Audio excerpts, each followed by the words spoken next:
While our guests are coming forward, I want to just say, first and foremost, a word of welcome to all of you. Thank you for being here. Thank you so much for being a part of our parish family. This year marks the first year of our focus and implementation of the work that we're doing in the Transforming Hearts campaign. And we hope in about a month or so to be able to give you a very solid update on where we stand. But as we lean into this year, I want to just focus you on what our priorities are as a congregation, which will be our priorities for the years to come, that ties directly into our conversation today. First, our priority as a church is to cultivate faith in an uncertain world. Second, to create new and improved spaces for connection. Third, establishing a new center for well-being. And fourth, strengthening our outreach efforts. Cultivating faith in an uncertain world. You see here, we recognize the importance of equipping our members of all ages with new approaches to spiritual growth by providing enhanced worship and music, innovative education experiences. We aim to help individuals deepen their relationship with God and navigate the challenges they face in their lives. Number two, create new and improved spaces for connection. In this time of increased isolation and loneliness, fostering connections within our church family is of utmost importance. We plan to build a state-of-the-art building and renovate existing spaces to encourage fellowship, interaction, and a sense of belonging, enabling us to support and care for one another more effectively. This will include a dedicated youth center that is welcoming and designed with their needs in mind. Number three, establish a new center for well-being. We understand the profound pastoral needs of our congregation and the importance of addressing them effectively. Our vision includes renovating existing spaces that will serve as a dedicated center for well-being education, short-term counseling, support groups, and other resources to promote the spiritual, emotional, and mental well-being within our community. And then to our conversation today, strengthening our outreach efforts.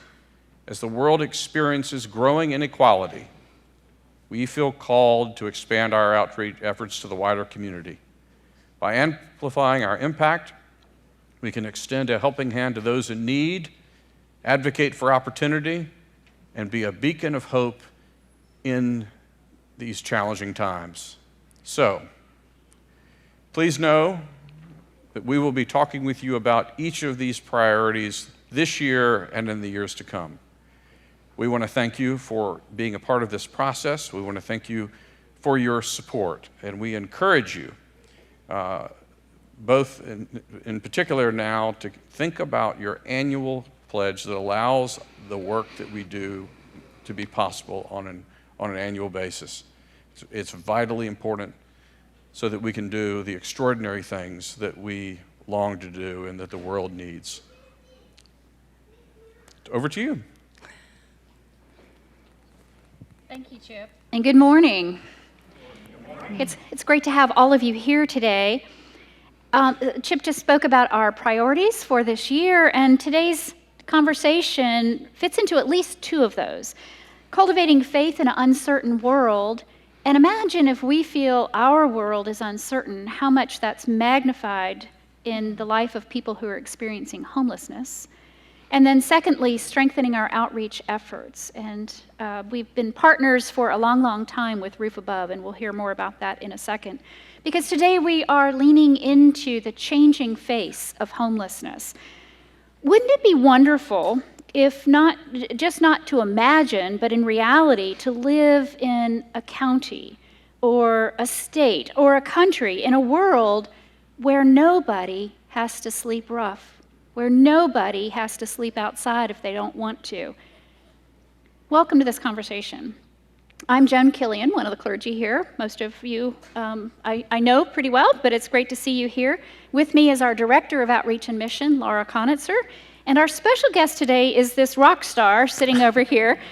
Liz Clasen-Kelly is the CEO of Roof Above, and she is renowned not just regionally, but across the country, for her expertise, her wisdom, her authenticity, her candor, her passion, and her hope. Welcome, Liz. We're glad you're here.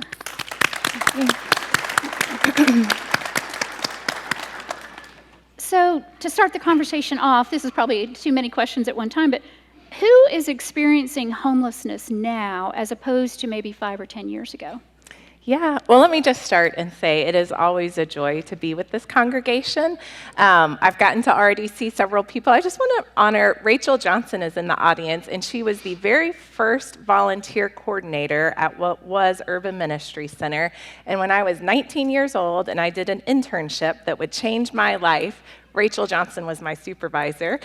She was Catholic at the time, so I wasn't expecting to see her here. But I know Christ Church is a welcoming congregation for many different people. I love the notion of faith in uncertain times. So there's many people I love, but I wanted to honor that. And it's funny to think back to when I was 19 and who we were serving at that time, and to think about what homelessness looks like today. And so one thing, there's like the lens of, since the mid-70s when homelessness as we know it really started. And then there's the lens of, in the last 5 to 10 years, kind of what's been changing. So what many people don't know is that in 2008, when we had the recession, poverty went up, but homelessness went down. And in the last few years, we've seen, so the number one change, I would say, we've seen homelessness start to rise again. Right. And I've prepared some slides in my nerdy way that could talk about some changes we've seen in homelessness. So if you want me to kind of talk through those, I can kind of root us all in the data of homelessness. And so this slide, you guys have screens somewhere where you can see? Okay, thank you. I was like, how are they going to see those? There's two ways we measure homelessness as a community primarily. One is the point-in-time count. Raise your hand if you've ever volunteered with the point-in-time count. Anyone in here? A few hands. So this is one night when we mobilize and go out into camps and on the streets and try to count people experiencing unsheltered homelessness. It was about a week ago. It happened, a week and a half ago. So, and our tagline was "Imagine a county where no one is homeless." So, great plug there. The other way is our county has a database, and when people come in and get connected with services, their information is captured, and so every month they look at kind of what's the count of homelessness. And this is a graph of looking at how that number of people experiencing homelessness that have come in for services has changed since 2020. And so around about 3,000 people are experiencing homelessness. And we can take that 3,000 and break it down, if you go to the next slide, of who that is. And so about a third of that 3,000 people are people and families. It represents about 300 families, and that's one of the ways homelessness has been changing, as we've seen family homelessness grow. About 2/3 of the folks are individuals. The largest group, this has been true since homelessness as we know it started, the largest group tends to be single men, is the largest population experiencing homelessness. We'll talk a little bit more about the age of those single individuals, how that's been changing as well. So we've seen an increase in the aging of homelessness, but we've also seen an increase in young people. So we've had this number has about 164 people who are between 18 to 24. So we're seeing that number sadly increase. We've always had a significant crossover between veterans and people experiencing homelessness. This number is actually down. We've made tremendous investments as a nation, but there's still right now, we think about 250 veterans who've served time in the military who are also experiencing homelessness.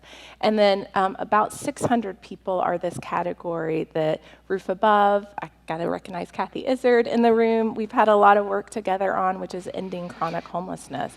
And in some ways, we've made a lot of progress, and in other ways, that number persists. When Kathy and I started out, Kathy led something called, what do we call it? The vulnerability, now I forgot the name of it, but it was an amazing, point-in-time count, just even amped up over a week of time to identify everyone experiencing chronic homelessness, and that number we found was 807.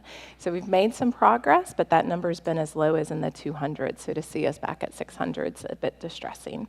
So that's kind of who's experiencing homelessness today. And I got more slides if you want me to keep going, but feel free to. Okay. Well, you mentioned age, and I just happened to hear a blurb on public radio that day talking about that. And I think, I'm not sure I have the years right, but maybe in the last 20 years or so, the average age of a person experiencing homelessness has gone up 20 years. It was like 30, and now it's 50. So interesting that kind of every year we see the average age go up. Wow. And kind of the theory behind that is there were things that happened in the 80s that were big economic drivers in people's lives, and we've seen that create vulnerability, and so kind of there's a cohort of people that continues to be vulnerable to homelessness. So some recent Department of Health and Human Services report came out recently that said older adults are the single fastest growing group of people experiencing homelessness. These charts are from our Roof Above data. You can see that line. So we've essentially had people, and I hesitate to say 55 and older as a woman approaching 50. I don't like to think of 55 and older as old, but the realities of the science is if you've experienced homelessness, by the age of 55, you're seeing some health concerns that you would expect to see from people who are 65. So we know homelessness ages people faster. So we've seen people 55 and up, that number nearly triple over just the last few years in terms of who's coming to Roof Above services. And that chart has people in their 90s. So not this past Christmas Eve, but the Christmas Eve before that, we had someone 91 come into our shelter that we'd never seen before. And part of that is just families and generational poverty and people not being able to care for their elders like they would want to. Right. Wow. When you think about the obstacles, what do you see as the biggest obstacles in reducing or even eliminating homelessness in Charlotte and really nationally? Yeah. So it's interesting. You can look at that question on an individual level or on a system level. So, and you've probably seen this. Do we have room in the end volunteers in the room? Thank you. Or what about meal volunteers at the shelter? So thank you. Christ Church is involved in our work in a lot of ways. So if you come into our doors, you're seeing folks struggling with significant physical health issues. We're seeing folks struggling with significant mental health issues. We've seen that exacerbated since the pandemic. You're seeing folks who are underemployed, struggling with maybe familial challenges. And so that's often when we think about homelessness, we talk about those things.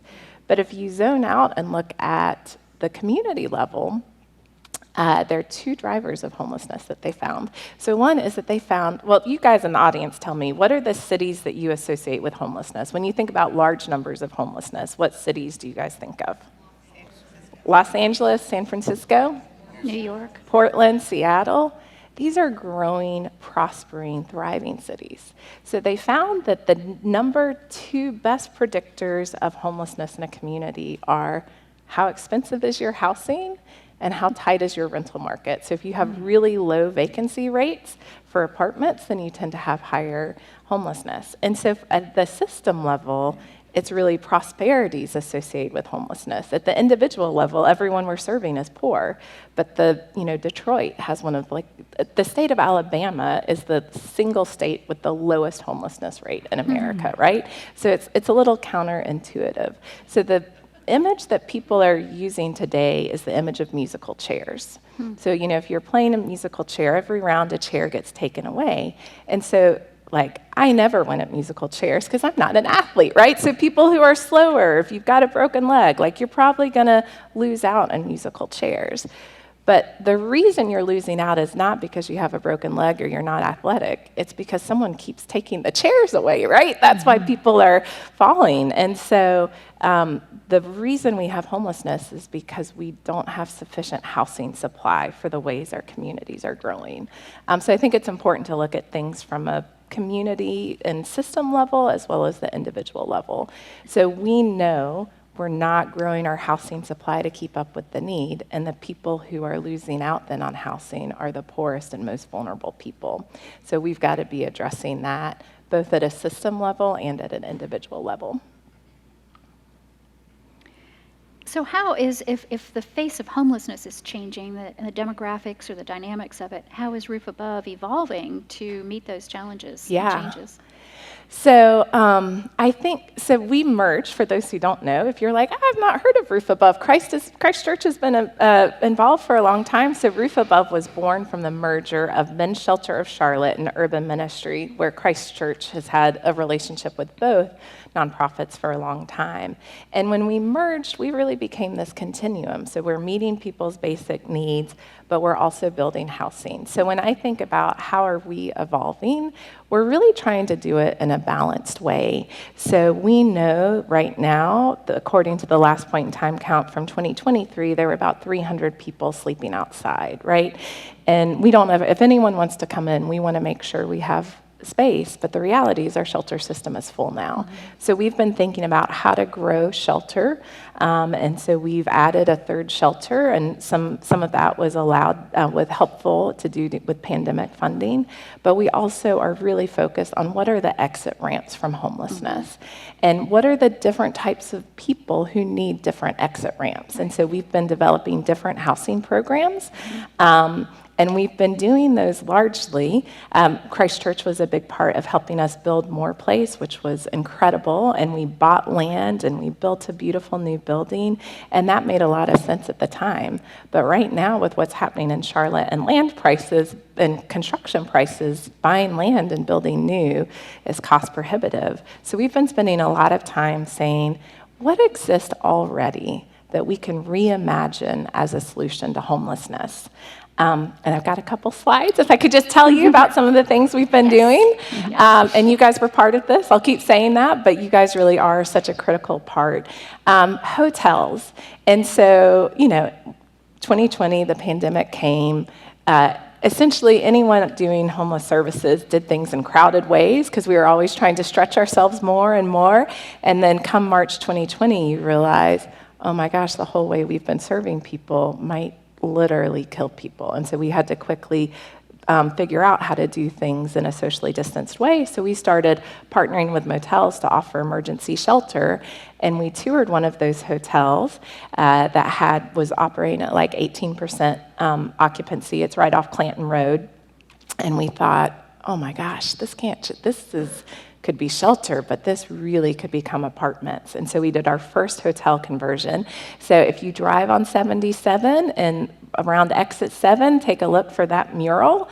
So that marks the Rise on Clanton, SECU, the Rise on Clanton. So you guys were part of making that transition happen. And so that we bought it in November of 2020, operated as a shelter with the Salvation Army to serve women and families because we couldn't do room in the inn, and that's such a critical population we serve during the wintertime. And so we ran it as shelter, and then we added kitchens to all the rooms and added a support services wing, and it became a replication of More Place. So it's 88 apartments. If you want a tour, we'll tour you. It's really beautiful and gave us a lot of hope and promise for hotels as an affordable housing solution. And the county said, hey, we like this idea. The county's an investor in that project as well. So they took ARPA funds and actually said, hey, we'll buy the hotel, we'll renovate the hotel. So that picture beside it, you probably haven't visited that. That's an old in-town suites off of exit 3, the Airwood exit at 77. So it's a very random place with like Sonic and Starbucks and a Marriott, and it's a random collection of buildings. And this is kind of off of Airwood, so it's wooded. There's this gorgeous courtyard. So right now it's very small. We have 25 people in it while some renovations are going on. So that is all county-led, paid for, but they are asking us to operate it. So generally our projects take a long time to do because we have to raise the funds, but if the county pays 100%, we are up and running very quickly. And so that will focus on people who are 55 and older. So recognizing this trend of aging and homelessness, they said, let's create some specialized housing for an older population.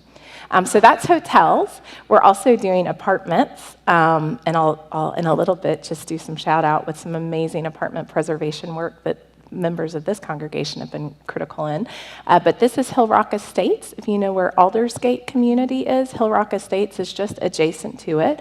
So this is a 341 unit apartment community that an investor had bought and was flipping apartments and adding like really nice appliances and redid the the like main office to add a movie theater. There's a baby grand piano. There's a swimming pool. Lots of things you don't associate with roof above, like we now own a baby grand piano thanks to we bought Hill Rock Estates. So this apartment, as the landlord was making these apartments nicer, they were changing, rents were like $800 and they were moving them to $1,200. And we see this happening across our community, which is really driving housing costs and therefore driving housing insecurity and then homelessness.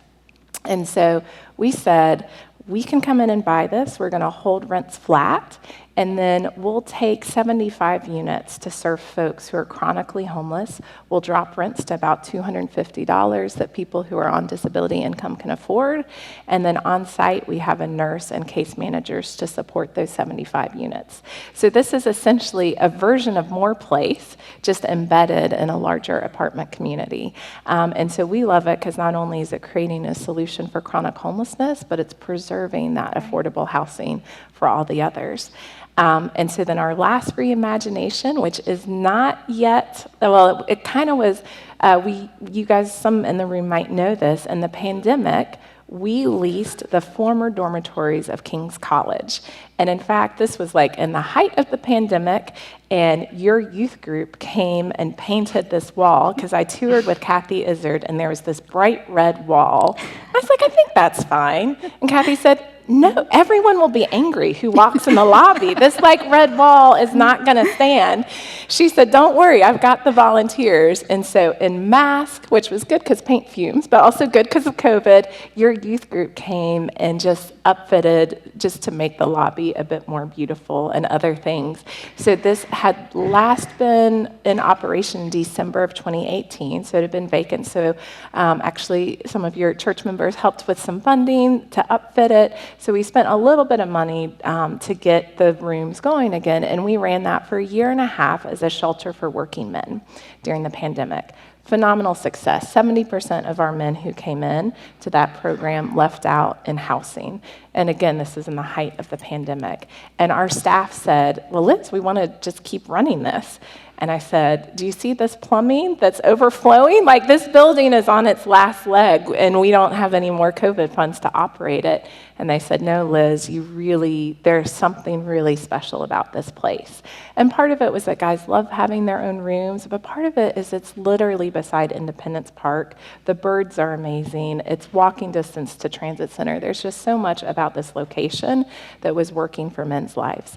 And so an amazing donor helped us purchase this, and we are now in the ends of raising money to renovate it. It has had a long life, and so the renovation is going to essentially take it down to the studs and redo mechanical and plumbing and electrical, but we're very excited to hopefully bring this online in the next year and a half once we finish fundraising. And this will be for men who are focused on workforce development. So when I talk about different exit ramps, we need a place for folks who are in recovery, for folks who are trying to, catapult their life forward. I got an email this morning. One of our guests in the shelter, they want to provide him custody of his child. And it's like, we've got to get an exit ramp for men like that who are working and almost have it together but need a little bit. And we also have an exit ramp for, the woman who's outside struggling with schizophrenia and has been living outside for 4 years. So we're focused on how do we reimagine spaces in our community for different types of housing for different people. For a spectrum. Yes. Yeah. That was a lengthy Yeah. answer. So thank you No, all it's for sticking wonderful. with me. Well, no, two comments on there. One quick one. I love the idea that they're next to parks and they have a baby grand piano and all of these, because I think sometimes we might have the mindset of, well, we just need the basics. These are people who are used to living outside, so just the basics. We don't need to have beauty and experience the joy of what we experience in life. They just need to get by. And they're not just getting by in these places. They are places of beauty with murals and a pool and all of that sort of thing. The other thing I hear in what you were saying is, and some people don't like the term Band-Aids, and I appreciate that, but we're not we're not just putting Band-Aids. Band-Aids are important. They are. You know, we need shelters. We need emergency shelters and shelters where people have a roof over their head for the night. But with this spectrum approach, you're moving into much more of a systemic change to what housing can look like for a wide variety of people in their situations. Absolutely. It was interesting. I pulled some national data, and New York City is a right to shelter city. And so they have to invest in emergency shelter. So New York City has the lowest percentage of people unsheltered of any major US city. Only 4% of people experiencing homelessness in New York are sleeping outside. New York also has the single largest population of people experiencing homelessness, right? Because if you invest everything you need in shelter and not housing, people get stuck. But if you just invest in housing and you're not increasing your shelter system to meet your growing city, then you end up with people sleeping outside. And I think what we've seen when you go to Portland, when you go to Los Angeles, almost 75% of people experiencing homelessness in Los Angeles are sleeping outside. Wow. And that's not only incredibly challenging for their life, but then it creates a slew of issues that we're seeing now in Charlotte, some conversations that our council will take on in the coming weeks. But when people are sleeping outside, it creates challenges for the business community, it creates public health challenges. So we really have to have this balanced approach of how are we increasing our basic needs to keep up with the demands, but also what are those solutions? And all that, of course, costs money, right? Which is, I think sometimes we want the solutions to be easier than they are, but when we invest, when we invest in people, we never lose out. That's like a faith belief of mine, but I really do believe when we don't lose sight of each other's humanity, that's when we are at our best. One of the things I say over and over to myself and sometimes out loud is we all do better when we all do better. Yeah. We really do. Well, Liz, we are so fortunate in Charlotte to have wonderful organizations working on the housing crisis. And I wonder how you all are working and collaborating together. Many of the organizations we partner with here at Christ Church, but I'm wondering how you all are collaborating to address some of these issues and the changing landscape. So I think sometimes there's this notion that we're siloed, and I think, one, there's a lot of personal connectivity between organizations and just, depending on each other and learning from each other. I also think we've tried to be thoughtful about what are each other's lanes, and it's okay to have different lanes. Like Charlotte Family Housing, I know, is like near and dear to you guys, and they're doing great work with families, phenomenal outcomes. And it's just a different program than what Roof Above is trying to do. And Salvation Army Center of Hope is focused on families, where we're focused on individuals. So I think we've tried to be thoughtful around what are each other's lanes and giving each other space to be in those lanes. Then there's we have integrated staffing models, right? And so there are organizations there's a Salvation Army case manager who helps do case management for one of our programs, the way we kind of leverage each other and work in partnership. I think the big thing that's happened in our community over it's taken some years now, is the Home for All plan. So it kind of started pandemic, and it was really saying, how do we connect the housing crisis with the homelessness crisis and understand that and create solutions that understand how those two things are related? So the plan came out, then it took lots more months, and then an implementation plan came out. So now there's the Home for All implementation plan, which it just got an update just in the last few weeks because that initial plan was really focused around some prevention efforts, and people were saying, but right now there's people sleeping uptown, and what are we doing with this crisis? So that plan kind of amended. And so I think that is when we share a common vision. I love the scripture, without vision, people perish, right? And so I think that's really trying to say, what's our common vision for where we can head? And where can we all find ourselves in that, so we have some level of coordination, but that we can do different things and have different strengths, but we're all headed to the same destination. So I'm really proud. I know people say, well, you're so siloed or we have too many nonprofits, but I'm incredibly proud for how we, I think, do work to check ego and find ways to come together. I think most of the nonprofits have really shared vision for where we want to go and how we can get there together. You've used a word a couple of times I think it's important to talk about for a moment, and that's workforce, as in workforce development. I Googled the other day to see what the median salary is for a CMS teacher, and it's $56,900. Imagine trying to live on $57,000 in Charlotte with housing. And I think when we think about people experiencing homelessness or really having life-changing issues because of affordability, and we tend to not think of, we may think of the stereotype of the person living rough on the street, and not the fact that there are people working full-time jobs, sometimes 2 or 3 jobs, and having to live on the outskirts of Charlotte because that's the only place that they can afford to live. Yeah, I think if you can cue up the slide, there's a slide with like 4 colorful lines. And I think this is actually one of the scariest pieces of data that's out there because this tells us what's coming. So this is a slide of what's called cost burdened. So you're cost burdened if you're paying more than 30% of your income on housing. And that top pink line is if you're making less than $20,000 a year. And it's almost everyone. So if you're making $20,000 a year, there's essentially not housing you can afford. The line beside it is pretty much in the same place, and that's between $20,000 to $35,000. So that's been a change. That's I think that they're like 92, 93%. Can't see it from here.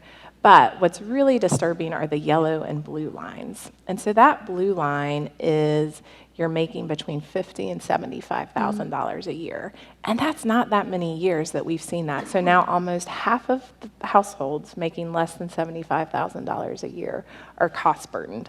What that means is you become more housing insecure. Right. So your ability to, someone has, you get COVID and you're in a job without COVID leave. You have some sort of, your parent passes away and you're, spending money on funeral arrangements. Some economic blip in your life, you suddenly become much more vulnerable. So we might not be seeing that right now in our homeless services system, but when you see rises like that in those lines, what we know is what's coming. And so we have to be acting as a community because we really do all pay for it when you're I had my son was in 3rd grade. He had an awesome teacher. She had financial hardship in her life and ended up moving with her family to Pennsylvania, and she was very sad. And she was this amazing teacher, and it's like she couldn't manage the finances of our community. So my son had a change in teacher mid-year. And so I say that just to say, back to this point, right? Like the interconnectivity of households. And so as we prosper as a community, which I'm very happy to be living in a prosperous community, but how do we make sure we're all sharing in that prosperity? And that means we have to invest in some significant ways to make sure we're all continuing to do well. Right. One of the other things you've mentioned, I don't know that you called it this, but the idea of wraparound services. So if you can define that. But one of the things that we love is when multiple partners of ours are all engaged with one another and or in the same sorts of services. And so Charlotte Family Housing does it. And some other ideas are Housing Impact Fund is looking at doing that. Talk a little bit about what wraparound services are, and then also how they help people find that exit ramp from homelessness. Yeah. So our old way of thinking in homelessness was like, while you're experiencing homelessness, we're going to give you all sorts of services. And then when we think you've got everything together, go to housing, right? And of course, that is not, one, it's when you're in homelessness, it's really hard to get everything together. So we found people getting stuck. And then people need supports to transition. And so we've really redesigned the system to say, well, yeah, we still have services when you're experiencing homelessness, but let's try to get you to housing as soon as possible. And then let's have services wrapped around there. I mean, I joke, but it's like we all need people in our life. And, I'm fortunate, and many of our are fortunate that our wraparound services comes in the form of family. But not all families have resources in that way, and not all people are able to be connected with their family. Sometimes those bridges have been burned. So we've really tried to create the system. And some people will need services for a long time. Right? Some people struggling with severe and persistent mental illness or very significant health challenges, those services might need to be permanent. Other people need it just for 3 months, a year, 2 years to help in that transition. But I think it's important that that's not something needed just for people in a housing crisis. It's like we all need people who have our back. We all need teachers in our lives. There's just way more that we have in common than we have different. I think there's been more than one song written about that. People who need people. But yes, very much. Can you give some examples of what those wraparound services look like or consist of? What kind of services are people partaking of? Yeah. So I think the most general one is case management, and that can mean a lot of different things. So generally that means someone to walk with you, generally on goals that you're setting in your life. So that can mean helping connect you to, physical health care, helping you learn to cook meals, helping you think through workforce conflict and, how do you stick through conflict or work through issues on your jobs. Because we largely in Roof Above's housing program serve folks who are very vulnerable and coming out of chronic homelessness, a nurse has been kind of a non-negotiable for us. That was true before COVID, but really post-COVID, we have seen physical health and mental health and substance use, all of those things are exacerbated, I think really from this time of disconnectedness that we had. So we always have a nurse. I know other programs focused more on working families are really looking at financial services. We partner with Commonwealth Charlotte, which does great trauma-informed financial supports in people's lives. And so I think that's a piece. And then, of course, just the workforce. We've got great partners in Goodwill and others that are helping people grow their skills and grow their income. Cool. We are really interested in learning more about that little fund that you might have teased a little bit. Yeah. Well, I can't be in this church and not talk about Nelson Schwab, right? Can we just give a shout out to Nelson Schwab in this room? People sometimes will say, what are you excited about? And of course, you want to be talking about your own work in that. But the thing I think the most exciting thing happening in housing in this nation is happening here in Charlotte, and it's the Housing Impact Fund. If you don't know about it, the Housing Impact Fund, they don't use philanthropy, they use philanthropic investment.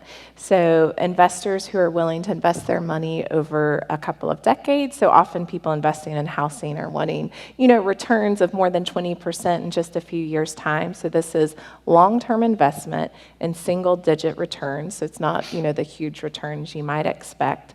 From housing, but they're saying, let's go out, and while all these hedge funds are buying up apartments in Charlotte and increasing rents, let's compete with those hedge funds, and let's do it not to increase rents. We can still have modest returns simply by holding rents affordable.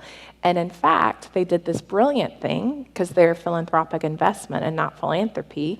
They have to pay property taxes like every other for-profit business, but they went to the city and county and said, okay, we'll pay your property taxes, but how about you give those property taxes back? So for 15% of our units, we can serve folks at the lowest incomes, and so we have rents that are typically around $500.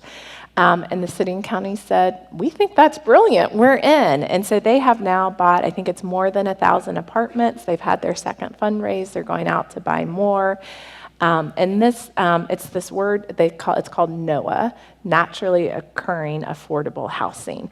That's just a fancy way of saying old apartments. So old apartments typically rent lower, but old apartments in places like Charlotte that are growing are just a magnet for outside investment because they can raise those rents and have profit. That's how the economy works. So what I love about the Housing Impact Fund is they said, okay, we're going to take our market economy and figure out how it can still produce affordable housing. You know, for a long time in Charlotte, and this is still true in places like Alabama, where I'm from, in Kingsport, Tennessee, it's not the government and nonprofits providing most of the affordable housing, it's the market. It's just by having older apartments and rents tend to be lower. It's just that our growth has meant that's gone out of whack in Charlotte, and so the Housing Impact Fund is using market-based tactics to create affordable housing. So, you know, that chance to do that in New York and Seattle, that's gone, right? That NOAH is gone, but in Charlotte, we still have these NOAH properties, so the time is now to be investing and preserving them. And I can remember getting to meet with Chip and Nelson in Chip's office, and he's saying, you know, I'm thinking about what can I be doing for this community. And what a phenomenal, he and Erskine Bowles and someone named Mark Etheridge have partnered together to bring this idea to our community. It's been lauded nationally as one of the most innovative ideas out there. So I can't be here and not. I'm just a fan of it from the outside. And then this year, a local foundation was asked to be part of the fund. And they said, you know, we just do grants to nonprofits. We don't do investment, but we love this. So they gave, I've never had this happen before. I got a phone call. I didn't ask for money, but this foundation said, Liz, we'd like to give roof above $500,000 for you to then become an investor in the Housing Impact Fund. So I'm now not just a fan in the Housing Impact Fund, I'm an investor in the Housing Impact Fund, which makes me feel very cool when I get to be at the table with all of these big banks and other innovator investors. So thank you for the faith in an uncertain world that creates a member that says, hey, I'm not a spring chicken, but I want to be doing something. And what a thing that these three people together have done. That is really cool. I think that we would like to open it up for questions. Is Deb here? Deb is going to run our microphone around for us. Hunter has the microphone for you.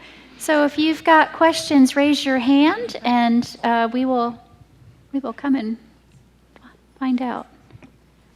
And thank you all so much for being here. There's a question right here. And yes, thank you for being here with Liz, and Liz for being with us.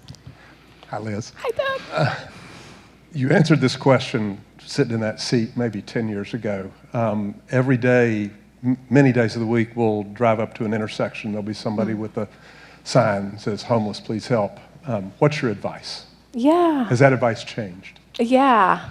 Well, it's about to change because on February 12th, the city council is probably going to make it an arrestable offense to hold a sign at a median strip.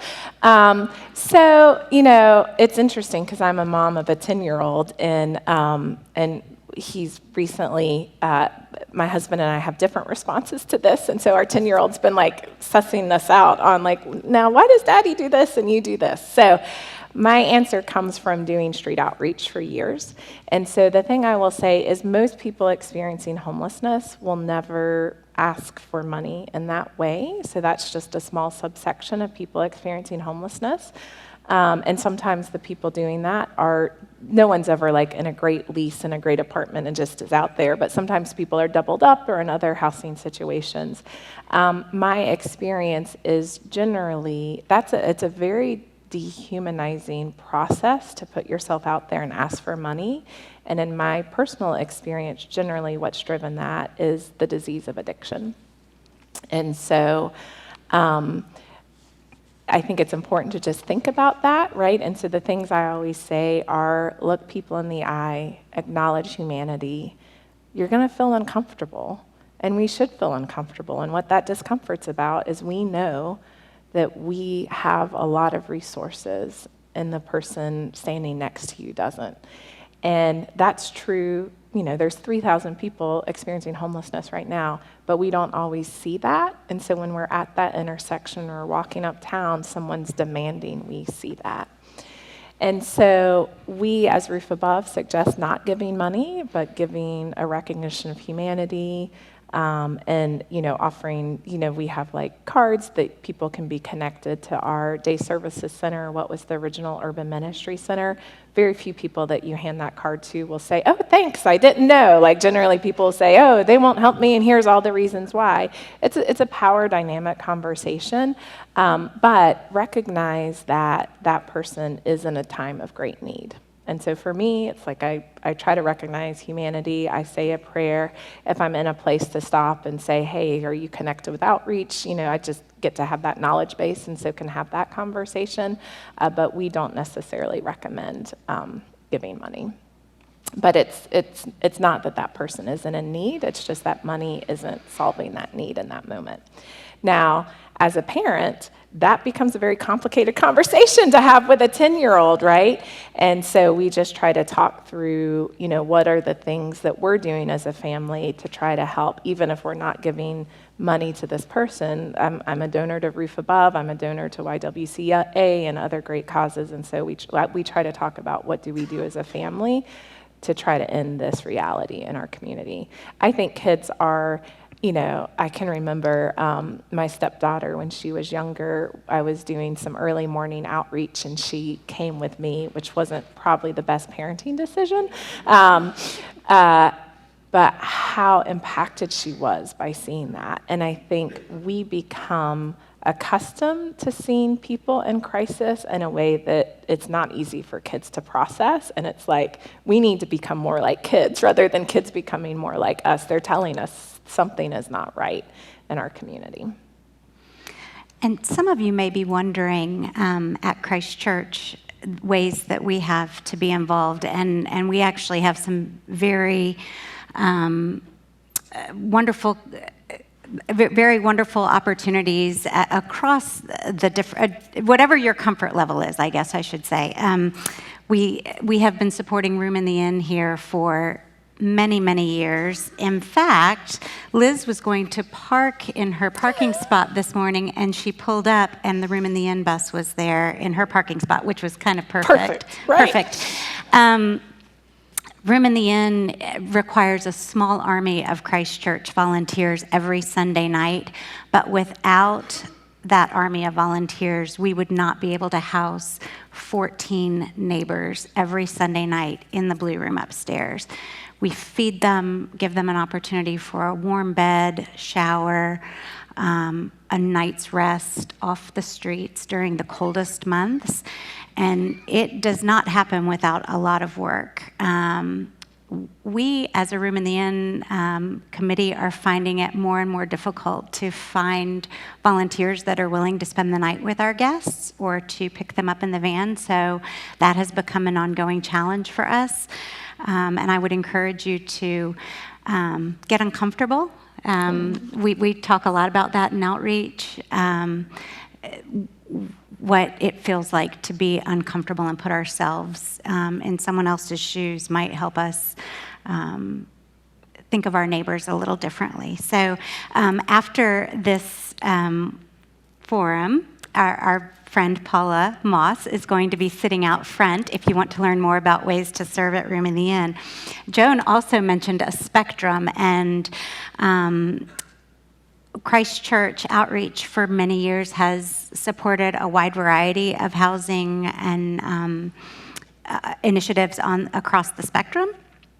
Everything from sheltering individuals to providing transitional housing, like Charlotte Family Housing does for families, YWCA does for women, the relatives for teens, Time Out Youth for LGBTQIA youth coming out of homeless situations. We also work with Safe Alliance, and that is for women who are coming out of battered situations and abusive situations. And we work with Habitat, which it's starting next week. This week you could join us on our Habitat site and help someone achieve the goal of homeownership. So there are lots of ways to support our initiatives, and we are just so happy for you to come along with us. Ask questions. There's wonderful information on our website, and I'm always willing to help you connect to what you might feel excited to get uncomfortable doing. And I'll just say, I, in college, had the privilege of starting a Room in the Inn site at Davidson College, which was amazing, but my role was overnight host. And it was formational for me because there are so many good conversations, and it is uncomfortable. It is this like moment of shared experience that is, I think, a powerful spiritual experience. And sometimes people just sleep and it's quiet, and sometimes there's that person who can't sleep well, and just that, those late night conversations that, I think about like with a college roommate, and some of the best conversations are at 1 a.m.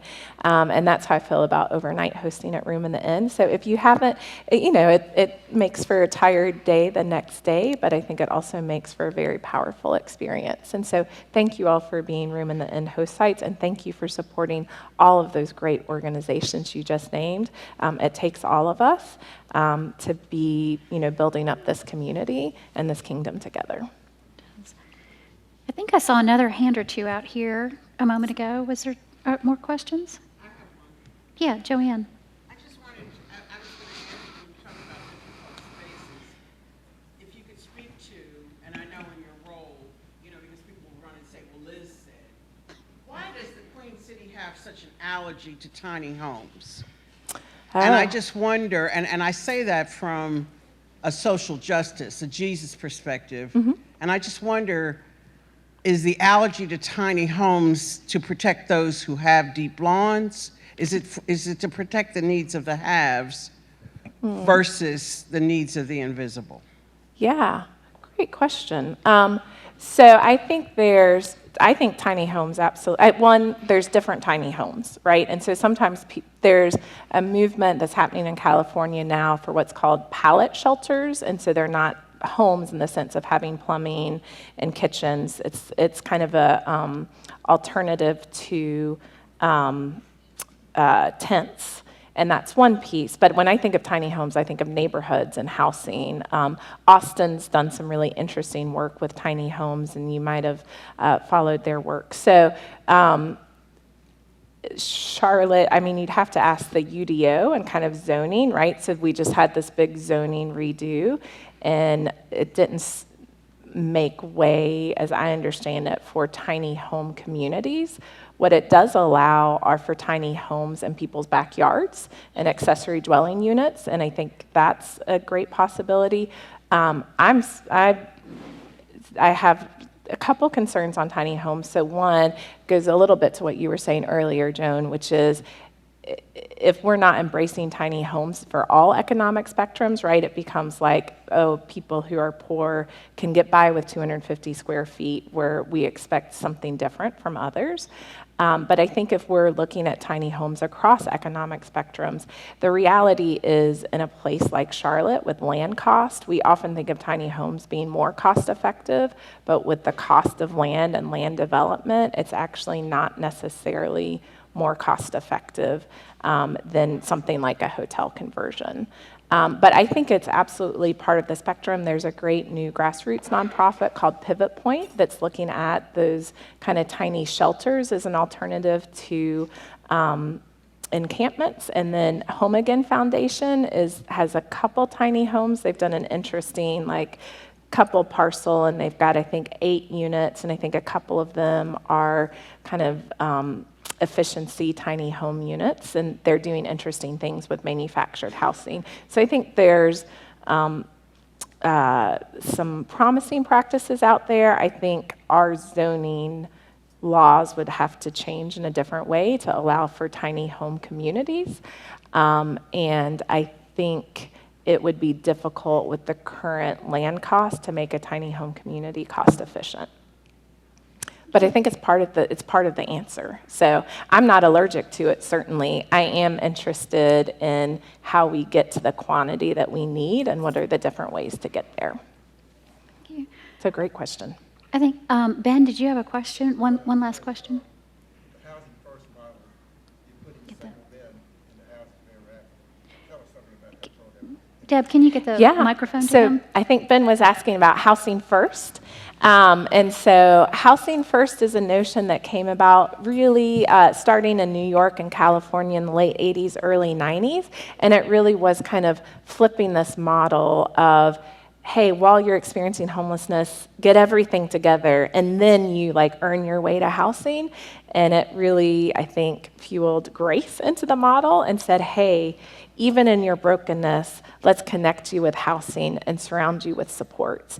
And it really started with particularly focused on folks who were experiencing chronic homelessness, so folks who'd persisted in homelessness for a year or longer and had a disabling condition. But that notion has been applied now across the board and kind of changed our system to say, let's move folks into housing as quickly as possible. When they've done some interesting research into housing first, what they found is that people have as good of outcomes, so even when you're not requiring sobriety or not requiring compliance to mental health medication, there's similar outcomes, even without requiring it. And then what they found is tremendous housing stability. So when you have very low barriers to get into housing, I think there's the thought that, oh, no one's ever going to be able to maintain housing. And we've been able to maintain an 85% and higher housing retention rate using Housing First. So Housing First was kind of lauded across the political aisles, and there's a lot of unity around that, and I still find that in Charlotte. When you listen on the West Coast, as unsheltered homelessness has grown, there's been a lot more tension around the question of housing first. And so the reality is the type of housing that we do at Moore Place is the most expensive housing because it's permanent, long-term supports, and typically serving people who maybe at most could pay $250, $300 a month afford that. And so I think it's important that we're finding more cost-effective exit ramps, but there just is a population that we need to invest in. And the reality is if we don't invest, we look at things like hospital bills and 911 phone calls and the impacts on downtown businesses when people are on the street, and we find that there's a cost-effective nature. Even though it's expensive to do housing first, it's actually not that expensive when you consider all the other costs in a community. Yeah, so the Housing First that we operate, it's all permanent supportive housing, and that permanent doesn't mean it has to be lifelong, it just means it's not time limited. And so we've seen people, we've had someone move out and become a homeowner, and we have people fall in love and get married, and we have people that reconnect with family and want to age in place with family. So we've got different people that leave, and we have people who really probably will need that long-term affordability and long-term supports. So thank you. Liz, excuse me, thank you so much for being here today. When I think about our conversation, I'm reminded of Jesus when he talks about the birds of the air have nests and foxes have dens, but the Son of Man has nowhere to lay his head. And I have to think that that means that Jesus has a special place in his heart and in his mission for those who are experiencing homelessness. He knows something of it. And if we are to be imitators of Christ, then we need to do the same thing and be that. So thank you for such a rich conversation today and for being here with us and for all that you do. It is an honor to be here. Thank you guys so much for your support. I will say, I do this work because I get to see God every day at work. And when I was 19 and had that internship with Rachel Johnson, I felt a sense of life, which is, and I still feel that way. So God is busy on our campuses, as I know God is busy here. So thank you for the work we get to do together. Thank you. Thank you so much.